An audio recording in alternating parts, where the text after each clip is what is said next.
Solange, j'ai découvert ça il y a même pas 24 heures, ce que tu fais. J'ai été vraiment impressionné par l'incarnation que tu imposes là-dedans. C'est pour moi des capsules assez singulières, d'un type qu'on a rarement vu ou presque jamais vu en fait sur le web depuis un certain temps. Je sais que surtout avec cette dernière capsule-là où Solange te parle québécois, tu te révèles aux gens qui regardaient les capsules comme étant d'origine québécoise. Parle-moi un peu de ton passé et comment tu es atterri dans cette ville française imaginaire. Mais alors déjà, il y a beaucoup de Québécois qui comprennent pas que je suis d'origine québécoise. Ils me disent c'est une Française qui sait bien imiter. Je tiendrai ici à établir pour de bon que je ne suis pas française. Je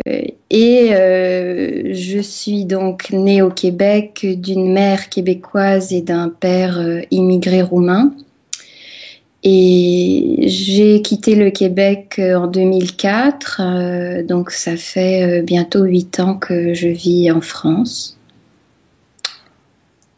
Je réponds? Je réponds. Oui, oui, mais moi j'ai lu quelque part aussi que même au moment où tu étais au Québec, tu avais déjà décidé de prendre l'accent français alors que tu étais au Québec, de perdre ton accent québécois. C'est drôle, oui, parce qu'en fonction d'où on dit soit prendre, soit perdre. Oui, enfant, vers l'âge de 10 ou 11 ans, j'ai eu, ça a été graduel, mais euh, assez brutal à la fois. J'ai décidé de, j'ai eu,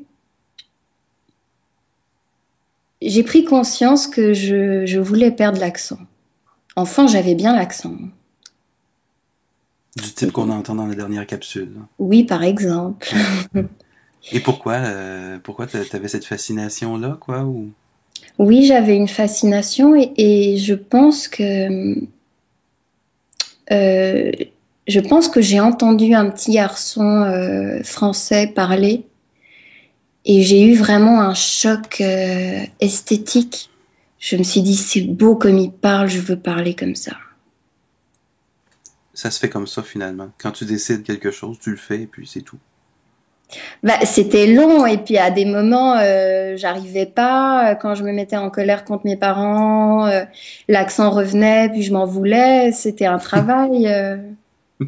Et même aujourd'hui, pour essayer de ravoir l'accent québécois, c'est dur, hein. Faut que je m'oblige, faut que j'aille écouter Melch Beach, faut que, faut que je retrouve les expressions que j'ai tellement mis de temps à me débarrasser.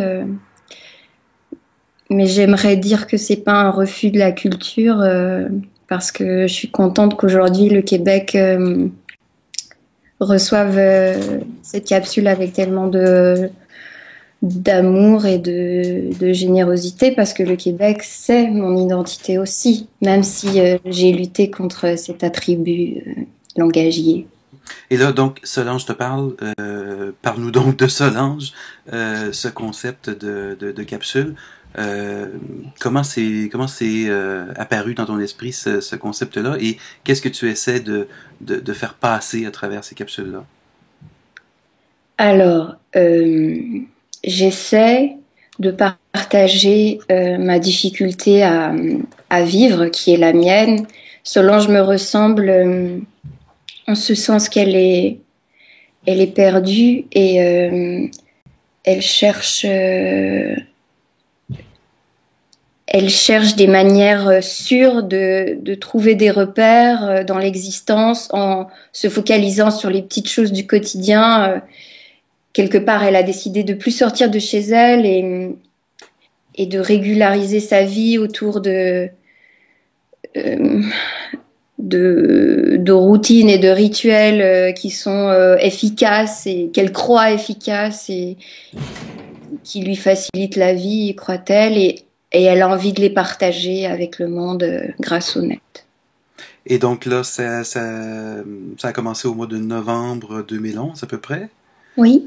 Et ça se passe de mieux en mieux pour toi. Donc là, il y a des réactions au niveau des médias en France, tu as les Inrocks qui ont parlé de toi. Tu commences à avoir des réactions là, et avec cette dernière capsule-là, ça commence aussi au Québec. Comment est-ce que pour toi c'était un peu un but à atteindre que d'arriver à attirer l'attention comme ça? Euh, L'attention générale? L'attention médiatique. Oui, bien sûr. J'ai envie de diffuser mon travail. Je fais les choses pour qu'elles soient vues. Et est-ce qu'il y a des gens qui commencent à faire un peu le parallèle entre ce que tu fais et d'autres types d'œuvres qui fonctionnent assez bien sur Internet? On peut peut-être penser à Bref, par exemple, qui fait vraiment un tabac ici au Québec aussi.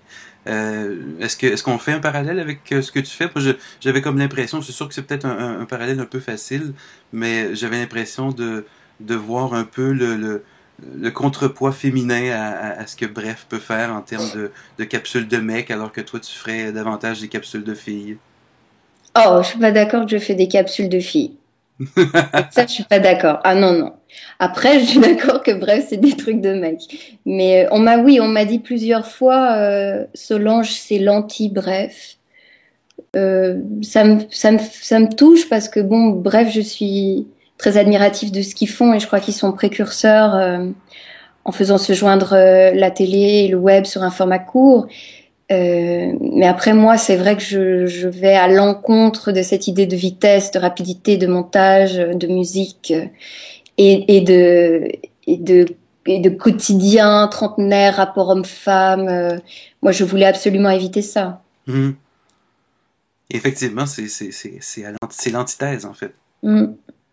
Et qu'est-ce qui t'intéresse dans le temps qui passe, dans le quotidien, dans le fait de l'absence d'action et la mise en mots de réflexion intérieure sur la vie?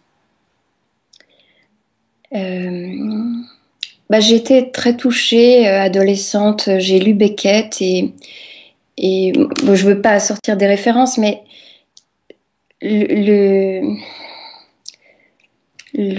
toute la question du vide, de l'absurde, l'absurdité de l'existence, la vacuité des choses, ce sont des thèmes qui me touchent particulièrement et je trouve un sens à ma propre vie en abordant ces thèmes, c'est-à-dire de faire quelque chose avec cette idée qu'il n'y a rien à faire. Pour moi, c'est très très fertile. Ben, je pense qu'on en a la preuve dans tes capsules. Solange, je te souhaite de continuer sur ta lancée et j'espère que ben, les gens vont continuer à découvrir ce que tu fais parce que il y a une recherche de vérité derrière les clins d'œil et le sourire en coin que tu proposes dans ces capsules-là. Et puis je pense que c'est quelque chose qui manque cruellement sur le web en ce moment. Oh, c'est gentil. Merci Solange. Merci, Eric. Au revoir.